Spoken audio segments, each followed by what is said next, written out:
This is the New York Post, right? Obviously right-wing type of news outlet that pushes a bunch of propaganda being like, Trans Minnesota Dem bizarrely argues queer, in, quotation marks, kids need to access sites for quote-unquote educational reasons. I also saw the other Twitter account, this one, Remarks, post this. Justin, transgender Minnesota Democrat Rep.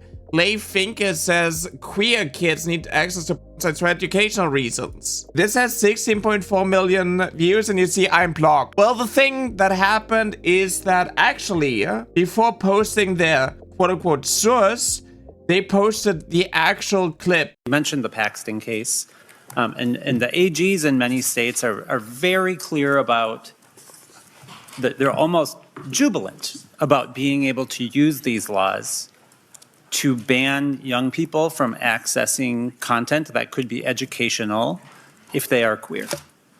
And you're a principal, you have LGBT students in your school, and we also know that they're not receiving sex education for queer kids. We know that prurient interest could be, for many people, the very existence of transgender kids. More and more people are saying there simply are no transgender kids. So this is about age verification and how laws requiring age verification for, sites that are deemed sexual and so on can be used in order to hide queer content that may be educational, right? So this is not about like, she wants trans kids to have access to sites because that is, educational, which is, what they are claiming, what they are pushing, because that is like how the circumstances around it are, right? It's like, oh, age verification for websites that are 18 plus, right? But we know that conservatives have always labeled anything gay, anything trans and so on as a fetish, something sexual. And they are using these things in order to force content behind age verification, which is going to harm queer kids who do not have like sex education like cis straight kids have in school. This obviously is problematic, causing a lot of harm, and I called this out. I had this one tweet being like, looks inside. Age verification is bad because normal educational queer content has always been labeled as something quote-unquote sexual by conservatives, which is bad for queer youth. Okay, thanks for doing your sacred journalistic duty of hijacking the conversation to push transphobia. This one was a reply. Why did you delete the post where you showed the video? Was it because it disproved the narrative you're trying to push? And it got hidden, and I got blocked because of that. Right? So if I go to the hidden replies, this has 3.8 thousand replies.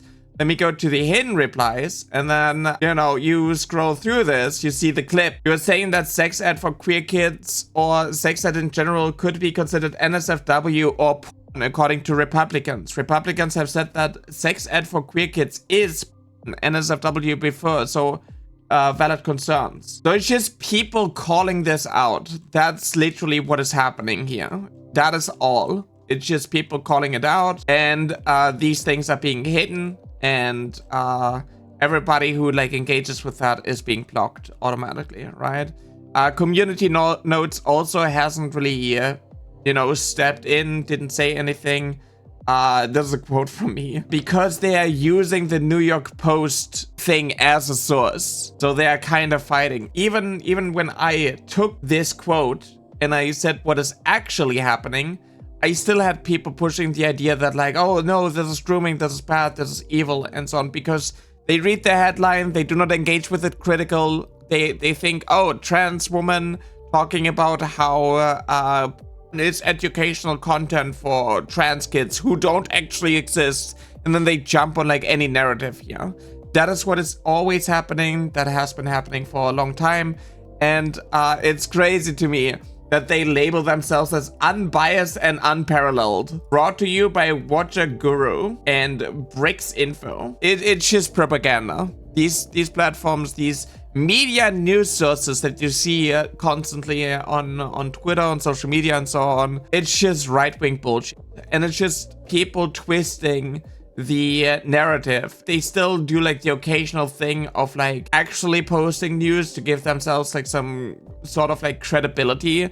But like anytime you see literally anything here, you have to look in deeper, because, you know, they are not going to be honest about anything, especially not when it comes to like trans rights, when it comes to migrants and so on. And like you see the same shenanigans when it comes to stories about like, you know, ICE killing people, when it comes to right-wingers shooting people. There was this recent story actually about a trans shooter, a former Marine and shipyard worker, described herself as to the right of Hitler. People push this as like, oh my god, the trans people, they are so evil, they're committing all of these crimes. And then anytime a trans person does actually something, it turns out that they are also fucking Nazis.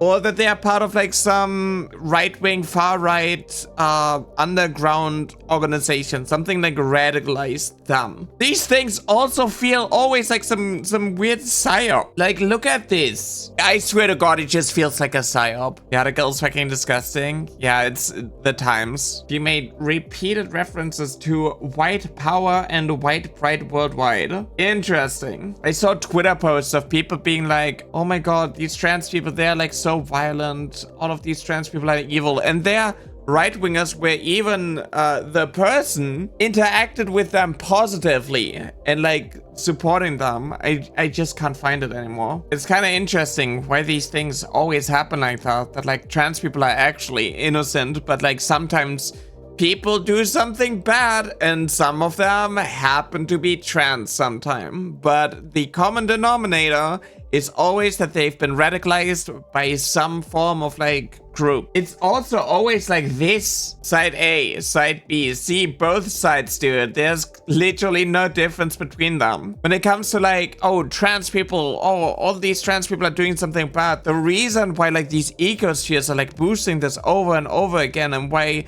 it seems to people that this is like a bigger problem than it actually is because that is what they hyperfixate on. That is what they focus on. That is what is getting them the engagement. That is what they're pushing. They're going after like the 1-2 trans people that like do something bad, something evil, and push it, while suppressing the fact that, you know, they are probably white supremacists, they've been radicalized, and they're also distracting from the actual problem. Right? When like cis straight white men do something. The same when it comes to like this one story here. Transgender man who was born a biological female sexually assaulted woman with prosthetic penis caught hears. The fact that they can't even just say like transgender man sexually assaulted a woman, and they have to make being trans, like gender identity, about like, oh, a biological female. You were born a biological female and you did this bad thing. The fact that they always like do these things is just also like hijacking the conversation about like trans people. It is dehumanizing trans people. It is making gender identity about like biological sex.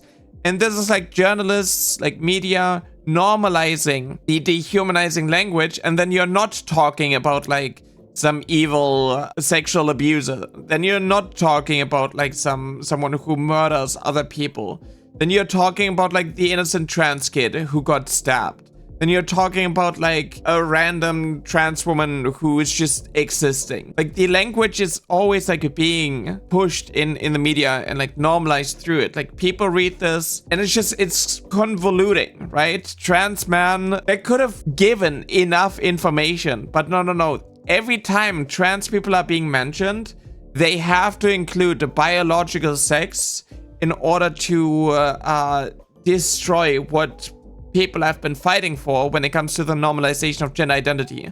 I've talked about this before. I haven't uploaded the video yet, but I will. But I think it's just crazy how journalists, quote-unquote journalists, are essentially just pushing more and more for like the radicalization of other people by doing like these harmful phrasings, by dehumanizing trans people. Same when it comes to like migrants. There's just like the systematic erasure of trans people, and the news outlets are pushing for that and nobody's holding them accountable because, like, well, they have their Twitter account where the algorithm is like boosting these stories, and then people are like, oh, you're defending a sexual abuser, and it's like, no. It's like, if they wouldn't constantly hijack the conversation, you wouldn't have to like call it out. When you read like an article and a trans person is continuously being misgendered, it doesn't matter in which context it is, because the gender identity shouldn't be like the deciding factor whether or not like you're respecting the pronouns or not. And that is something that needs to be talked about. That is something that needs to be addressed because it hurts trans people. And then, you know, you call it out and then people jump on it and they're like, oh my god, you're using trans as like a shield and you're distracting. It's like, no. If somebody does something horrible, they should be held accountable. But why do trans people need to suffer? Why do trans people need to be continuously dehumanized and demonized just because some person does something bad? That is, you know, something that needs to be changed. Unless people are capable of saying that a person did something bad without drawing attention to the fact that they are trans or gay or black or Muslim or something, we will never have like actual equality. And that is something that needs to be addressed. Using like bad people in order to normalize certain language is not going to be beneficial, right, for trans people. If you're like, you know, this person did something bad, this person is, I don't know, a sex offender or something, we don't need to respect the pronouns. I don't need to respect the pronouns of bad people. But it's like, you would do that if that person was cis, though. You wouldn't just call like Trump a she just to like, you know, I don't respect Trump's pronouns. No, that only happens when it comes to like trans people. And if you view trans people's identities and your respect for trans people's identities as conditional, then you're also a horrible person and you're transphobic. And that needs to be called out. That needs to be addressed. That needs to change. There are people who misgender me and then they justify it with like, oh yeah, but like Nero is a bad person. Well, I didn't do anything bad. The only thing that I do that is like considered evil is that I share my experience as a trans woman and I talk about how trans kids deserve to live.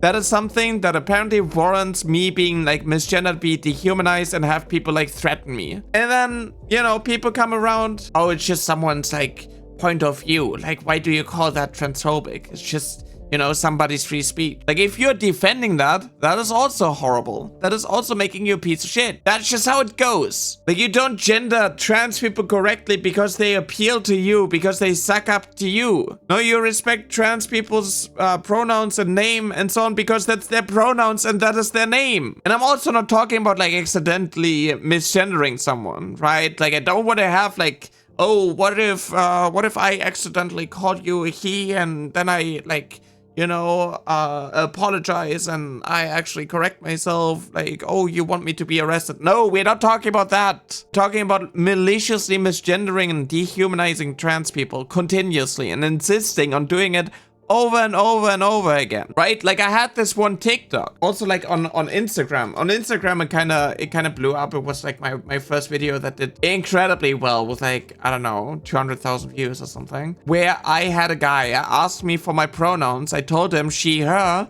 and then he inserted himself in conversations and then was like, oh, oops, I meant she. And I called that out because like, hey, you know, this is why these people ask for my pronouns, because they just, you know, want to understand how to invalidate me, right? As like rage baity, because like that's, you know, funny, haha. People in the comments have been like defending that, right? I don't want to be offensive. Hey, she, her. Do you have a ghost skin, Clove? I think she does. Someone had Clove. He's the one head. This was essentially just someone who asked me for my pronouns, didn't use any pronouns before, and then started using them when I said she, her, inserted himself in conversations to do this mistake, this quote-unquote mistake. That is it. And the fact that there are so many people who are literally like not understanding this. Oh, he was trying. Oh, it's just, you know, it's like unfair. It's like, oh my god, you're playing the victim. It is just people who either do not understand the microaggressions, which is like, you know, incredibly difficult for me to believe, or people who just you know, want to like normalize these microaggressions, this behavior towards trans people. Sorry, but seems like he is trying. I myself am not good at it and try not to be offensive. Cut the guy a little slack. No, there's no reason why this guy needed to answer for me when I was asked the question. But hey, if I call that out, then I'm playing the victim and I'm, you know, I just need to be like a little bit more tolerant to these people who are like, you know, showing that they're trying. They're trying really hard because like my voice does sound like a man's voice. So obviously it's going to be difficult. And this is like how the normalization of like transphobia is being pushed and pushed. And this is something that I call out. The same when it comes to like the othering of trans people, to be like, well, you're not a real woman. Well, I don't see you as a man. And I don't see you as a woman, so I use they, them pronouns for you. Shouldn't you be happy that I'm not calling you a he? Right? Like these types of things that I've called out previously before. And these are like the same things when it comes to like these like articles here, right? It's just like making gender identity about biological sex and like, you were born this way. Even though like transgender men should have like already conveyed everything, but also the problem when it comes to, you know, the transphobia is when somebody types transgender man, chances are that they mean a trans woman. That happens a lot too, where the conversation is being like so hijacked of like, oh, a trans identified male, and then it means like a trans woman. And that is how journalists are normalizing the dehumanization, demonization of trans people, you know, normalize the talking points of like, oh, trans person, what were you born as? What is your sex? What is your sex assigned at birth? What is your biological sex? The article could have just been man sexually assaulted a woman. Yeah. The fact that like transgender even needs to be like mentioned here showcases how long of a way we still have to go. Because if a cisgender man sexually assault someone, they are not going to name cisgender man who was born a biological male, sexually assaulted woman with a real biological penis. But yeah, that is my rant. Remarks blocked me on both of my accounts, on my alt account and on my main account.